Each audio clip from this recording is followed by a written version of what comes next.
자, 오늘은 세상의 소금과 빛의 삶 다섯 번째, 너희는 세상의 빛이라에 대해서 좀 나누도록 하겠습니다. 자, 먼저 저번 주에 배웠던 것을 잠깐 복습할까요? 자, 소금의 세 번째 시간으로 하나님의 형상을 회복하라라는 것을 배웠죠. 하나님의 형상을 회복하라는 것은 소금의 본질, 소금된 자의 본질은 어떻게 되는가? 그래서 하나님의 형상을 회복하는 것이다라는 것에 대해서 말씀을 나눴습니다. 먼저는 하나님의 형상의 상실에 대해서 배웠고요. 그다음에 하나님 형상의 회복, 어둠에서 빛으로 복의 근원이 되라, 열방을 제자 삼으라. 그래서 예수님의 성장 모델, 예수님께서 지혜와 키가 자라나시는 그런 사람과 하나님에게 사랑받는 그 모든 성장 모델을 통하여서 우리가 경작해야 될 우리 소금의 본질로 나아가야 할 그 여덟 기둥과 영역들에 대해서 우리가 살펴봤고요. 그리고 더 확대하여서 여덟 기둥과 영역뿐만 아니라 더 확대하여서 이제는 불교권, 힌두교권, 이데올로기권, 그리고 대도시들, 또 명목상의 그리스도인들, 세계의 작은 절반, 가난하고 소외된 자, 미전도, 종교까지 우리가 하나님의 형상을 회복한 사람이 소금이라는 본질을 되찾은 사람들이 그 열방을 향하여서 나아가야 한다, 나가서 경작을 해야 된다라는 말씀으로 저번 주까지 드렸습니다. 다들 기억하시죠? 네. 자, 오늘은 다섯 번째 시간, 너희는 세상의 빛이라. 이제 빛에 대해서 빛된 삶에 대해서 함께 나눠보도록 하겠습니다. 자, 말씀을 같이 읽어볼까요? 마태복음 5장 14절부터 16절까지입니다. 시작. 너희는 세상의 빛이라. 산 위에 있는 동네가 숨겨지지 못할 것이요, 사람이 등불을 켜서 말 아래에 두지 아니하고 등경 위에 두나니 이러므로 집안 모든 사람에게 비치느니라. 이같이 너희 빛이 사람 앞에 비치게 하여 그들로 너희 착한 행실을 보고 하늘에 계신 너희 아버지께 영광을 돌리게 하라. 아멘. 지금 5주째 계속 똑같은 찬양을 하고 있죠. 네. 제가 특별히 부탁을 했습니다. 제 강의가 끝날 때까지 이 찬양을 계속 해주셨으면 좋겠다. 강의는 밤만 생각나도 찬양은 다 어딜 가든지 흥얼거릴 수 있도록. 네. 이제는 거의 다 외우셨죠? 조금 더. 네. 네. 제 강의가 마칠 때까지 아마 세상의 소금과 빛이라는 찬양을 계속할 것 같습니다. 자, 오늘은 세상에서 빛의 삶이란에 대해서 살펴볼 텐데요. 자, 먼저 전제입니다. 소금의 역할을 감당해야 하는 세상, 이제 그 소금에 해당되는 세상은 earth였죠. 땅에 대한 얘기입니다. 세상이 땅과 영역을 의미했다면 빛의 역할을 감당해야 하는 세상은 월드죠. 월드는 빛된 사람이 맺게 되는 관계를 의미합니다. 그리고 기본 전제는 이겁니다. 너희는 세상의 빛이라. 세상의 소금과 마찬가지로 빛다운 삶을 살아야 빛이 되는 것이 아닙니다. 빛다운 삶을 살아야 빛이 된다는 것이 아니라 예수님께서 말씀하신 것은 너희는 세상의 빛이야, 빛으로 부르셨다라는 것을 분명히 알고 이 기본 전제를 가지고 나머지 내용을 살펴보는 것이 참 중요합니다. 그래서 기본 전제가 중요한 거예요. 특별히 16절, 우리 앞서 읽었던 16절을 중심으로 세상의 빛으로 우리를 부르신 목적과 이유를 살펴보도록 할 텐데요. 이거 세상의 빛도 세 단락으로 한번 나눠서 보도록 하겠습니다. 오늘은 너희의 빛이 사람 앞에 비치게 하라인데요. 자, 먼저 한번 다 살펴보죠. 너희 빛이 사람 앞에 비치게 하라. 이건 모든 사람에게 비치게 하라라는 것입니다. 우리의 정체성은 빛이라고 말씀하십니다. 그 빛의 역할을 감당하도록 부르셨다는 것이죠. 그리고 우리의 정체성은 내가 있는 세계에서 빛으로 살아가는 자입니다. 내가 속해 있는 세계, 내가 속해 있는 공동체를 말하는 거예요. 내가 속해 있는 인간 관계, 그 관계 안에서 빛으로 살아가는 자라는 것이죠. 소금은 어떤 자였죠? 그 땅, 그 영역을 말하는 거였죠. 자, 두 번째는 그들로 너희 착한 행실을 보게 하라. 빛이 사람들 앞에 모든 사람에게 비치게 하는데 그 빛을 보는 모든 사람들이 착한 행실을 보게 하라라는 것입니다. 빛을 비추는 목표는 모든 이가 빛을 보게 하는 것입니다. 우리의 목표는 모든 사람이 빛을 보게 하는 것, 착한 행실을 보게 하는 것입니다. 자, 그리고 세 번째는 그들로 하늘에 계신 너희 아버지께 영광을 돌리게 하라입니다. 그래서 결국 나의 빛다운 삶을 통해 모든 이가 하나님께 영광을 돌리게 하는 것이 궁극적인 목적입니다.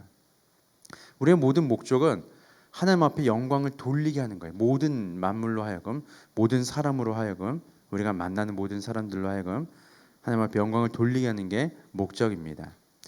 자, 오늘 첫 번째 시간으로 너희의 빛이 사람 앞에 비치게 하라라는 제목으로 함께 보도록 하겠습니다. 자, 소제목을 한번 읽어볼까요? 시작. 네, 빛에는 두 종류가 있습니다. 스스로 빛을 내는 뭘까요? 발광체죠. 발광체. 스스로 빛을 내는 발광체와 빛을 받아 반사하는 반사체가 있습니다. 그렇다면 퀴즈. 우리는 발광체일까요? 반사체일까요? 다들 반사체라고 하신 거 맞죠? 네, 반사체입니다. 그런데 세상은 반사체가 되지 말고 발광체라가 되라고 말해요. 참 좋은 말인 것 같아요. 그렇죠? 남이 비추는 빛을 그저 반사만 하는 그런 반사체가 되지 말고 네가 발광체가 돼. 네가 스스로 빛내는 사람이 돼. 라는 걸 이제 말을 하는 것이죠. 빛을 내는 주체가 되래. 그런 의미에서 본다면 굉장히 좋은 말 같습니다. 참 두근거리는 말이죠. 하지만 이 세상 그 누구도 참 빛을 스스로 내는 사람은 아무도 없습니다. 그저 빛을 흉내만 낼 뿐이죠. 참 빛은 누구뿐이실까요? 바로 예수 그리스도 한 분뿐이십니다. 자, 요한복음 1장 9절 말씀 한번 보겠습니다. 시작. 참 빛 곧 세상에 와서 각 사람에게 비추는 빛이 있었나니. 아멘. 참 빛은 예수님이십니다. 세례 요한도 이에 대해서 뭐라고 얘기하냐면 나는 빛이 아니라 그 빛을 전하는 자다라고 자기 자신을 소개합니다. 나는 빛이 아니야. 나는 그저 빛을 전하는 자일 뿐이다라고 얘기합니다. 자, 베드로전서 2장 9절의 말씀 읽어보겠습니다. 시작. 그러나 너희는 택하신 족속이요 왕 같은 제사장들이요 거룩한 나라요 그의 소유가 된 백성이니 이는 너희를 어두운 데서 불러내어 그의 기이한 빛에 들어가게 하신 이의 아름다운 덕을 선포하게 하려 하심이라. 아멘. 우리는 반사체입니다. 빛이 우리에게 비추었고요. 그 빛에 들어가게 하신 이의 아름다운 덕을 선포하도록 빛을 반사하는 역할을 감당하도록 부르셨어요. 우리는 반사하는 역할입니다. 우리에게 보이신 빛을 그대로 반사하는 역할이 반사체죠. 그것이 우리의 역할이라는 거예요. 자, 이사야 60장 1절에서 3절 말씀해 볼게요. 함께 읽어보겠습니다. 시작. 일어나라 빛을 발하라 이는 내 빛이 이르렀고 여호와의 영광이 내 위에 임하였음이니라. 보라 어둠이 땅을 덮을 것이며 캄캄함이 만민을 가리려니와 오직 여호와께서 내 위에 임하실 것이며 그의 영광이 내 위에 나타내리니 나라들은 내 빛으로 왕들은 비치는 내 광명으로 나아오리라. 아멘. 자, 여기서도 일어나라 내 빛을 발하라 라고 했을 때 이 빛이 어떤 빛일까요? 반사체의 빛입니다. 이사야 60장 1절에서 빛을 발하라는 말씀도 발광체의 빛에 대한 말이 아니라 반사체의 빛에 대한 말을 해주고 있는 것이죠.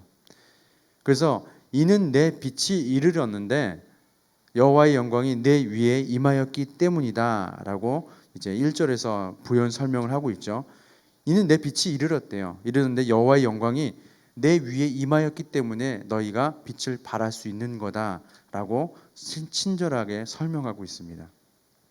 그래서 우리는 빛을 반사하는 반사체의 빛이에요. 소금이 짠맛을 잃으면 아무 쓸데없어서 밖에 버려져 밟힐 뿐인 것과 같이 반사체의 빛은요, 우리에게 비추는 빛이 없으면 아무 쓸데없는 거예요. 그렇겠죠? 우리는 반사체인데 스스로 빛을 낼 수 없어요.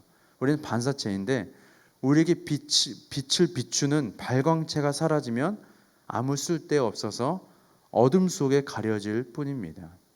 오히려 길 가는 사람이나 길을 찾는 사람에게 뭐가 될까요? 방해물이 되는 거예요. 걸림돌이 되는 것이죠. 방해물이 될 뿐입니다. 자, 그래서 예수님께서 이렇게 말씀하시는 거예요. 마태복음 5장 15절의 말씀 볼게요. 시작. 사람이 등불을 켜서 말 아래에 두지 아니하고 등경 위에 두나니 이러므로 집안 모든 사람에게 빛이 느니라. 아멘. 그래서 빛의 사명은 어둠이 있는 곳을 비추는 겁니다. 당연하죠. 빛의 사명은 어둠이 있는 곳을 비추는 거죠. 등불을 켰는데 말 아래에 두면 아무 소용이 없는 것처럼 하나님께서 우리를 빛으로 부르셨는데 어둠을 밝게 해야 하는 곳에 위치하고 있지 않으면 아무 소용 없는 거예요. 당연한 말이죠. 너무 당연한 말입니다. 우리의 사명은 빛이에요. 빛은 어둠을 비추도록 하는 게 사명입니다. 그런데 등경 위에 두지 않고 말 아래에 두면은 어둠을 비추지 못하는 겁니다. 등경 위에 두어 모든 사람에게 비추도록 해야 하는 것이 우리의 역할입니다. 그런데 가끔씩 빛들 속에만 있으려고 해요. 난 여기가 좋사오니 초막 셋을 짓고 하나님만 섬기며 하나님과 함께하는 사람들만 하는 게 너무 좋아요. 이렇게 빛들 속에서만 머물려고 해요. 어둠 속으로 나아가려고 하지 않습니다. 제가 예전에 제주도에 있는 열방대학이라는 곳에서 훈련을 받은 적이 있었는데요. 거기에는 정말 해맑은 사람들이 너무나 많았어요. 정말 훈련받은 사람들, 굉장히 훈련을 잘 받았습니다. 그런데 문제는 밖으로 나가려고 하지 않아요. 세상 속으로 가려고 하지 않습니다. 거기 수많은 훈련들이 막 있거든요. 대학처럼 막 수업들이 막 있어요. 근데 이 수업이 끝나면 다른 훈련을 또 받고 또 이 훈련이 받으면 다른 훈련을 또 받으려고 해요. 왜 계속 훈련을 받느냐라고 물어봤더니 세상 속으로 나가기가 싫대요. 두렵대요. 자기는 또 세상 속으로 나가서 상처받기도 싫고 그곳에서 험한 꼴도 보기도 싫고 그냥 이곳이 너무나 좋대요. 서로 형제님, 자매님, 형제님 식사하셨습니까? 이렇게 갑자기 기분이 좋아지죠. 이렇게 얘기하니까 자매님 오늘 참 너무나 아름다우시네요. 그렇죠? 별로 기분이 안 좋으세요? 이런 얘기를 매일같이 만날 때마다 하는 거예요. 자매님 여기 앉으세요. 이렇게 여기 자리가 비었습니다. 이렇게 막 목소리만 들어도 갑자기 힐링이 되죠. 막 그런 사람들이 이게 너무 좋은 거예요. 자기들은 빛인데 빛들 가운데만 머물러 있으려고 합니다. 어둠 가운데 나가려고 하지 않아요. 그렇죠? 빛은 어둠 가운데 나아가야 합니다. 자, 그래서 두 번째 소제목 한번 볼게요. 시작. 빛들로 나타내라. 네. 빌립보서 2장 15절의 말씀 보겠습니다. 시작. 흠이 없고 순전하여 어그러지고 거스르는 세대 가운데서 하나님의 흠 없는 자로 세상에서 그들 가운데 빛들로 나타내며. 아멘. 하나님의 흠 없는 자녀로 어디에서 빛들로 나타내래요? 세상에서 그들 가운데 빛들로 나타내라라고 말씀하고 있습니다. 하나님은 세상 속으로 들어가라고 말씀하시죠. 빛이 있는 세상보다 빛이 없는 세상 속으로 들어가라고 말씀하시는 거예요. 거스르는 세대가 있는 세상 속에 들어가서 그 가운데 빛들로 나타내라라고 말씀하십니다. 그리고 이를 위해 필요한 우리의 모습은 흠이 없고 순전한 자녀로 서 있는 거예요. 우리가 거스르는 세대 가운데 어둠 가운데 들어가서 빛들로 나타내기 위해서 우리의 모습은 어떤 모습을 갖추어져야 하냐면 흠이 없고 순전한 모습으로 서 있어야 하는 것입니다. 그래서 제가 그 밑에 있는 쭉 기독교 세계관에 대해서 쭉 정리를 해왔는데요. 한번 하나씩 살펴보도록 하겠습니다. 자, 영국 성공회의 인도 파견 선교사로 40여 년을 섬기고 귀국하여 기독교 변증에 힘썼던 레슬리 뉴비긴이라는 분은 성경은 바라볼 책이 아니라 그것을 통해 세상을 봐야 하는 책이라고 말하였습니다. 그러니까 성경은 우리가 끊임없이 묵상하고 또 말씀에 적용하고 우리의 삶을 이렇게 경작해 나가고 이런 것도 참 중요하지만 바라만 보지 말라는 것이죠. 그것을 통하여서 세상을 봐야 하는 것이고 세상에 적용시켜 나가야 하는 것입니다. 그것을 통해서 세상을 볼 줄 알아야 된다는 것이죠. 이것은 성경이라는 렌즈를 통해 세상을 이해하며 성경이 세상을 바라보는 모든 것의 기준이 되어야 한다는 뜻입니다. 기독교 세계관은 우리 기독교 신앙을 지키고 변화하는 데 필요하죠. 오늘날 기독교 신앙은요, 세상의 다른 세계관들로부터 여러 방향에서 다양한 방식으로 공격을 받고 있습니다. 그죠? 여러분들이 잘 아는 여러 가지 공격들이 있죠. 차별금지법이나 여러 가지 동성애 관련된 또 범신론이나 여러 가지 부분들, 진화론으로 대표되는 방법론적 자연주의 철학과 과학에 의해, 또 초자연을 부정하는 무신론 신학과 철학에 의해, 또 영적인 것을 부정하는 무신론 심리학에 의해, 절대적 도덕률을 부정하는 상대주의 윤리학, 그리고 하나님이 제정하신 결혼과 가정이라는 기본적인 사회 제도를 부정하는 사회학, 절대적인 정의를 부정하는 법, 정치, 경제학 등 전 학문 분야에서 공격을 받고 있습니다. 우리는 이런 세상에 들어가서 빛들로 나타내는 사명을 감당해야 하는 것이죠. 어떻게요? 거스르는 세대 가운데 흠이 없고 순전함으로 성경으로 세상을 바라봄으로 기독교 세계관을 가지고 그들 가운데 빛들로 나타내야 하는 것입니다. 그래서 모든 분야에서 성경이 계시된 하나님을 절대적인 기준으로 삼아야 하는 것입니다. 자, 6번까지 간단하게 하나씩 볼게요. 네. 자, 1번. 절대적 주권자를 믿는 신학이죠. 절대적이고 유일한 권위자를 인정하는 기독교 신학은 하나님 앞에서 인간을 겸손하게 만들죠. 성경이 우리에게 계시하는 하나님은 절대적 주권자, 우리의 존재의 근원, 삼위일체, 창조주, 정지전능, 무소부재, 공의와 사랑이시며 눈에는 보이지 않지만 결코 그 존재를 부정할 수 없는 분이십니다. 여러분 다들 믿으시죠? 하지만 세상의 무신론자들은요, 보이지 않는 것은 존재하지 않는다라고 감히 말합니다. 우리가 보이지 않는 것은 존재하지 않아라고 얘기합니다. 특히 히브리서에 보면요, 히브리 기자가 뭐라고 하냐면 우리 눈에 보이는 것은 나타나는 것으로 말미암지 않는다라고 얘기해요. 이게 무슨 말이냐면 유물론에 근거되는 말이거든요. 히브리서를 쓴 당시에도 유물론이 이미 팽배되어 있었다는 거예요. 보이는 것은 나타난 것, 이미 만들어진 것으로 된 것이 아니래요. 이게 유물론이거든요. 이게 진화론이거든요. 히브리서에서도 진화론을 얘기하고 있습니다. 무신론자들은 그렇게 얘기해요. 우리가 눈에 보이는 것은 이 컵은 요걸로부터 만들어진 거야, 이렇게 얘기합니다. 우리 눈에 보이는 나무는 다른 나무에서 파생된 거야, 다 이렇게 주장을 합니다. 근원은 없습니다. 그것이 무신론자들의 주장이죠. 또 힌두교나 뉴에이지나 정령 신앙은 세상에는 수없이 많은 신이 있다고 주장합니다. 다신론이죠. 범신론이죠. 얼마나 많은지 모든 것이 신이고, 결국에는 모든 것이 신이라는 것은 뉴에이지의 결론은 뭐냐면 모든 것이 다 신이에요. 이것도 신이고 이 종이도 신이고 저 의자도 신이고 섬길 수 있는 건 다 신이에요. 그리고 궁극적인 결론은 뭔지 아세요? 그래서 나도 신이다. 이게 뉴에이지의 결론입니다. 무섭죠? 네. 이들에게는 모든 것이 상대적이에요. 나도 신이 될 수 있는 거예요. 신조차 절대적이지 않습니다.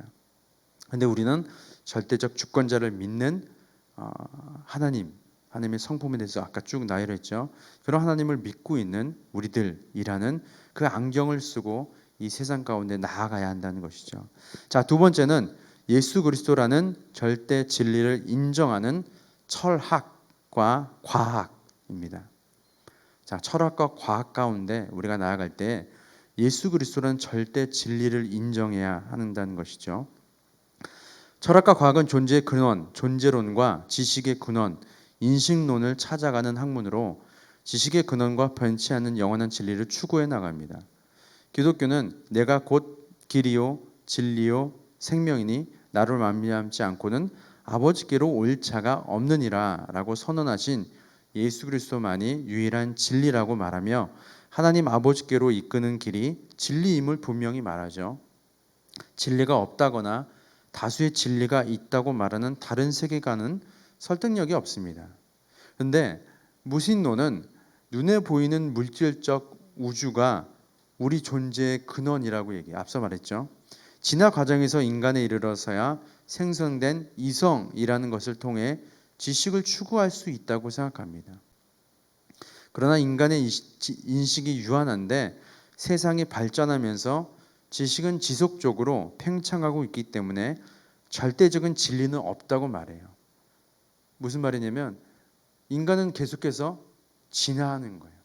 과학도 점점 발전하는 것입니다. 이 세상에 절대적인 것은 없다는 거예요. 인간이 진화하면서 지식도 풍성해진다는 겁니다. 상대적인 것이죠. 그래서 이들이 주장하는 것은 절대적인 진리는 없어. 유일한 진리는 없어 라고 주장한다는 것입니다. 그런가 하면 다신론 또 범신론을 추구하는 뉴에이지는 누구나 다 신이기 때문에 진리는 상대적이라고 얘기합니다. 그렇죠? 자, 세 번째는 하나님이라는 절대 선의 존재를 인정하는 윤리학입니다. 윤리, 도덕을 얘기하는 것이죠. 선, 우리는 하나님이라는 절대 선의 존재를 인정하는 윤리관을 가지고 있습니다. 윤리 역시 마찬가지입니다. 오직 하나님 한 분만이 절대 선, 예수님께서도 말씀하셨죠. 오직 선한 분은 하나님 한 분뿐이시다 라고 말씀하셨죠. 절대 선이심을 강력히 말씀해 주신 것입니다. 절대적인 도덕률을 부정하는 사람은 반드시 도덕의 기준을 자기에게 유리한 쪽으로 옮기려 합니다. 갑자기 막 스쳐 지나가는 사람들이 막 보이죠. 네. 세상의 모든 분쟁은 바로 여기서 시작합니다. 그렇죠? 다 자기가 옳대요. 다 자기 말이 옳대요. 그렇죠? 그게 지금 말하는 그거. 쉽게 말하면 다 자기가 제일 도덕적이고 자기 말이 다 옳고 자기가 선이고. 자, 무신론자들은 옳고 그름의 기준은 인간들의 합의에 의해 결정된다고 말합니다. 참 무서운 말인 것 같아요. 무신론자들이 주장하는 옳고 그름의 기준은요, 인간들이 합의하면 그러면 어떤 의견이 가장 옳을까요? 다수의 의견이 옳은 거겠죠. 모든 사람들이 다 동성애는 옳다라고 하면 동성애가 옳은 게 돼버리는 거예요. 그냥 절대선이 없는 거죠. 그렇죠? 시대에 따라서 선악의 기준도 변한다고 주장합니다. 시대에 따라서 선악의 기준이 달라지는 거예요. 그때 당시에는 가부장적인 사회에서는 그나마 뭐 유교적 영향이나 여러 가지 영향을 통하여서 어떤 것들이 안 돼라고 얘기했지만 지금은 세대가 많이 달라졌어요. 문화도 달라지고 지금은 괜찮아요. 이렇게 달라지는 거 시대가. 어떤 청년들은요, 교회 청년부에 우리 교회 말고 다른 교회 얘기입니다. 어떤 다른 교회 청년들은 목사님 꼭 그렇게까지 율법을 지켜야 하나요? 하나님 말씀 그렇게까지 지켜야 하나요? 요즘 세상이 달라졌습니다. 이렇게 얘기하는 청년들도 간혹 있어요. 다른 교회요. 저희 교회 절대 아닙니다. 오해하지 마세요. 그런 상대적으로 변한다고 주장하죠. 그러나 선생님이여 내가 무슨 선한 일을 하여 영생을 얻으리까라고 물었던 이 사람에게 예수님은 하나님만이 선한 분이다라고 말씀하신 것을 우리가 기억함으로 우리가 하나님이라는 절대선의 존재를 인정하는 윤리학이라는 곳에 나아가야 한다는 것이죠. 자, 네 번째는 하나님과 깨어진 관계가 악의 고통의 원인임을 설명하고 예수 그리스도만이 구원의 유일한 길임을 분명히 하는 심리학과 사회학입니다. 하나님과 깨어진 관계가 악의 고통의 원인임을 설명하고 예수 그리스도만이 구원의 유일한 길임을 분명히 하는 심리학과 사회학이 있대요. 자, 우리가 심리적으로 낙담되고 우울하고 그 모든 일들의 원인이 어디 있다고요? 하나님과의 관계가 깨어진 악의 고통이 원인임을 설명하는 거예요. 하지만 세상에서는 그렇지 않다는 것이죠. 자, 하나씩 보겠습니다. 성경은 우리의 영이 육체와 함께 하나님이 창조하신 것이며 첫사람 아담의 죄로 인한 타락으로 악과 고통이 인류에게 유입되었다고 말합니다. 악과 고통의 원인이 타락한 개인의 심령에 있으므로 사회 개혁으로는 구원을 얻을 수 없으며 예수님을 향하여 회심하는 것만이 유일한 길임을 말합니다. 하지만 무신론자, 하나님을 믿지 않는 사람들은 인간의 영혼이란 정체가 없대요. 그리고 뇌세포 사이의 신호 전달에 의해서 만들어지는 한시적인 것이랍니다. 영혼이란 없다는 것이죠. 영혼은 없어. 그래서 그냥 뇌세포 사이의 신호 전달에 의해 만들어진 거야. 그렇게 얘기합니다. 육체의 기능이 정지하면 영혼은 자취 없이 사라진다고 주장합니다. 그들은 인간의 고통과 악은 잘못된 사회 제도에 의한 것이라고 주장해요. 그리고 인간은 원래 선했다라고 주장합니다. 그래서 이들이 이것을 해결하는 유일한 방법은 뭐예요? 사회 제도를 끊임없이 개편해 나가는 거. 뭐 인간 복지, 사회 복지, 뭐 제가 절대 사회 복지를 비판하는 게 아닙니다. 그런 방법으로 우리 인간들이 처해진 고통과 또 여러 가지 문제를 해결하려고 한다는 거예요. 왜냐하면 영혼이란 없다고 생각하기 때문이죠. 그렇죠? 그래서 인간은 원래 선한데 이 사회의 모든 잘못된 제도들이 그렇게 만들었다라고 주장하는 심리학과 사회학 분야가 있다는 것이죠. 그래서 선한 인간을 지키기 위해서는 악한 사회를 뜯어 고쳐야 한다고 생각합니다. 사회가 악했다는 것이죠. 특별히 뉴에이지는 고통과 악은 실제하지 않는다라고 또 주장해요. 뉴에이지 사람들은 뉴에이지에서는 스스로가 신임을 깨닫지 못하는 데서 생긴다고 말합니다. 그러니까 뉴에이지는 완전 다르죠. 또 스스로가 신임을 자각하지 못하기 때문에 쉽게 말하면 그겁니다. 좀 조심스럽지만 본인이 아직 부처가 안 됐기 때문에 여전히 악과 고통이 있다고 여기는 것이죠. 그게 뉴에이지예요. 힌두교나 불교나 다 뉴에이지 사상의 기반이 되는 것이죠. 그렇죠? 그래서 그들은 방해하는 모든 요소를 제거하며, 그러니까 부처가 될 수 있는, 신이 될 수 있는 그 모든 인간의 뭐 여러 가지 108번뇌나 뭐 이런 것들을 다 제거하면 자신이 신인 것을 깨달을 수 있고, 고통과 악에서 벗어날 수 있다라고 주장하는 사람들이 이제 뉴에이지입니다. 그래서 우리가 특별히 여러분 성선설, 성악설 들어보셨어요? 성선설, 성악설. 가끔씩 교회 다니시는 분들이 당신은 성선설 믿어요, 성악설 믿어요 이렇게 얘기하는데 이거는 성선설과 성악설을 잘 모르고 하시는 말씀이에요. 절대 교회에서 성선설 믿으세요, 성악설 믿으세요라고 말하시면 안 됩니다. 성선설과 성악설과 그리고 태초에 하나님 모든 사람은 죄를 가지고 태어난다랑 완전 다른 거예요. 왜냐면 그 결론을 보면 알 수 있습니다. 성선설과 성악설을 주장한 사람이요. 이 결론은 뭐냐면 특히 성악설을 주장한 사람의 결론은 뭐냐면 사람은 태어날 때부터 악하다라는 것이죠. 그렇죠? 그런데 그 사람의 논지의 결론은 하지만 사람이 태어날 때부터 악하지만 인간의 노력으로 인해서 선해질 수 있다. 이게 성악설이에요, 사실은. 그 우리랑 완전 다른 거죠. 비슷해 보이시나요? 완전 다른 겁니다. 그래서 이 말씀을 좀 조심하셨으면 좋겠어요. 우리는 당신 성악설이야, 성선설이야.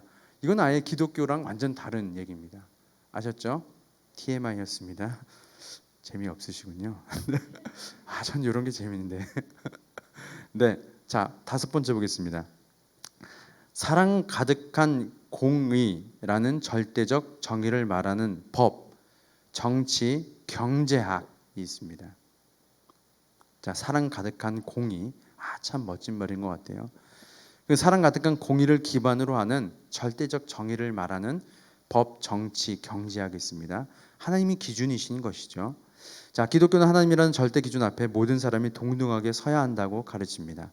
하나님이 각자에게 주신 달란트를 창의적으로 사용하여 부를 획득하고 그것을 경제적으로 취약하고 가난한 사람들을 위해 마음껏 사용함으로써 경제 정의를 구현할 수 있다고 말합니다. 반면에 무신론자들은요, 절대적인 정의란 있을 수 없대요.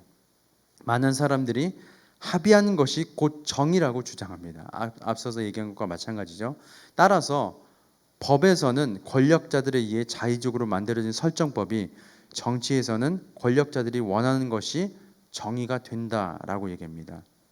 마르크스주의자들은 경제적 불평등이 모든 악의 근원이며 그 근원이 되는 경제 체제를 뒤엎음으로써 정의를 구현할 수 있다고 주장하죠.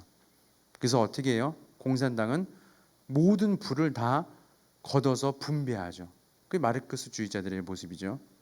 자, 포스트 모더니즘은 사회적 약자를 억압하는 모든 것을 불의로 규정하고 그것을 바로잡는 것이 정의라고 주장합니다. 그리고 또 뉴에이지는 깨달음을 통해 정의를 구현할 수 있다고 주장하며 꾸준하죠. 그 뉴에이지는 다 깨달음입니다. 깨달음을 방해하는 어떤 제도나 법도 정의 구현의 방해 요소로 생각합니다. 자, 6번 보겠습니다. 6번은 어느 분야냐면 그리스도를 통한 구속과 완성의 대서사를 인정하는 역사학입니다. 기독교는 하나님의 독생자 예수 그리스도께서 인간의 몸을 입고 역사 속에 등장하셨고 그분의 언약이 실현될 것을 믿으며 사는 것이 역사라고 말합니다. 인류 역사는 창조, 타락, 구속, 완성의 대서사 속에서 설명될 수 있는데 시작이 있었던 것처럼 언약이 반드시 이루어질 종말이 있습니다. 우리 시작과 끝이 있다고 설명하고 있죠. 인류의 역사는 창조부터 구속의 완성까지 이른다라고 설명할 수 있습니다. 그것이 모든 하나님께서 이 땅을 창조하신 역사라고 말씀하시죠. 반면에 무신론자들은 역사는 우연의 연속이래요. 승자가 쓴 투장의 기록이기에 믿을 수가 없고 의미도 없다고 주장합니다. 역사는 아무도 모른다라는 것이죠. 역사는 아무도 몰라. 그때 당시 살았던 사람들이 그냥 그렇게 꾸려가는 거야 라고 얘기합니다. 그리고 뉴에이지에서는 인간의 윤회는 역사 속에서 쳇바퀴 돌아가듯 반복적인 삶을 살아갈 뿐이며 깨달음을 통해서는 윤회의 사슬에서 벗어날 수 있다고 주장합니다. 그래서 저는 때로는 가끔씩 안타까운 게 교회 다니는 사람들도 이번 생에 망했어 이런 말들을 입버릇처럼 하는 게 전 참 약간 안타까운 것 같아요. 우리 다음 생에 봅시다. 다음 생에 없거든요. 그래서 그 어린 사람들이 그 세 글자로 이렇게 이생망 들어보셨어요? 이생망? 이번 생은 망했어. 그렇죠? 근데 그 드라마나 어떤 컨텐츠, 미디어 컨텐츠의 그런 모습들이 고스란히 우리 교회 다음 세대 가운데 영향을 끼치고 있어요. 진짜로.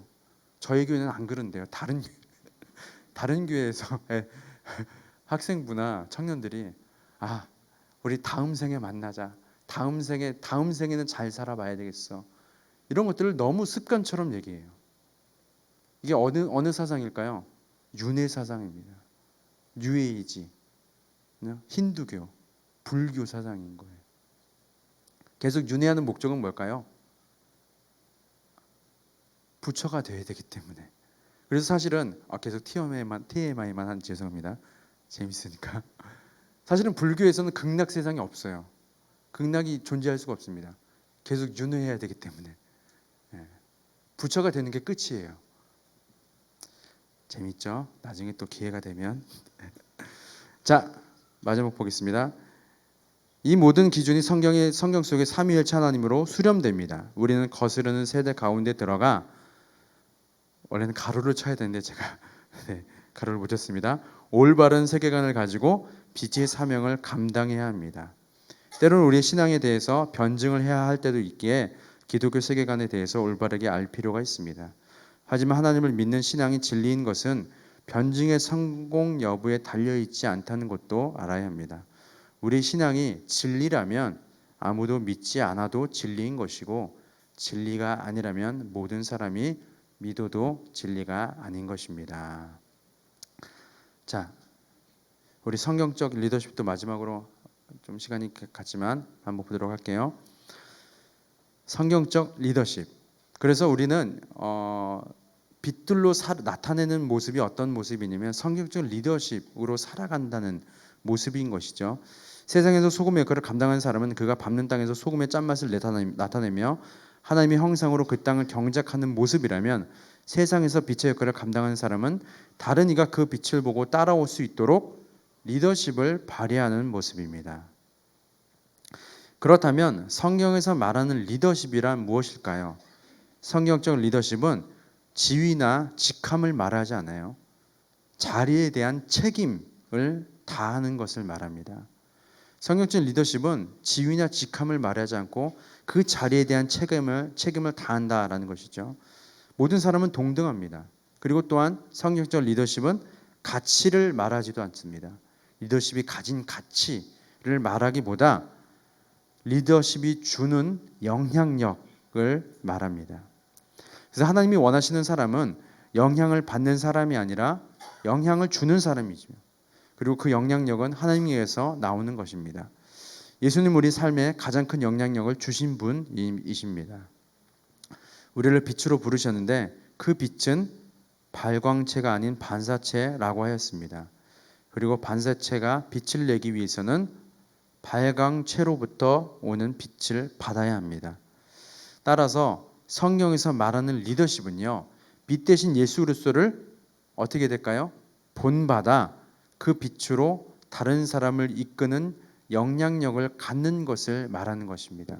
그래서 성경적 리더십은 결국엔 뭐냐면 우리는 반사체이기 때문에 발광체를 어떻게 된다? 닮아야 된다. 본받아야 된다. 그 빛을 받아야 한다라는 것입니다.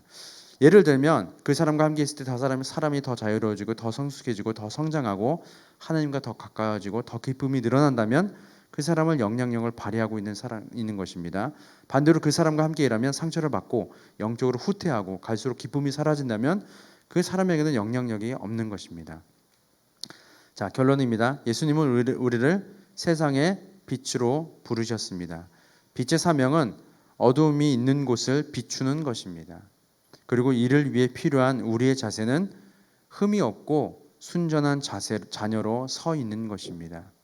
그렇게 세상에 들어가 성령적 리더십을 발휘하여 빛 발광체 되신 예수님을 볼 수 있도록 우리는 빛의 역할, 반사체의 역할을 감당하는 것입니다. 또 중요한 것은 반사체는 스스로 빛을 낼 수 없어요. 발광체의 빛을 받아야 합니다. 끊임없이요. 마찬가지로 올바른 리더십은 예수님의 올바른 태도와 올바른 행동으로 영향력을 끼쳤던 것을 본받아야 합니다. 예수님은 그렇게 모든 이가 하늘에 계신 아버지께 영광을 돌리게 하셨습니다. 그래서 다음 주에는 예수님의 올바른 태도와 올바른 행동으로 영향력을 끼치는 게 무엇인지 한번 살펴보도록 하겠습니다. 자, 우리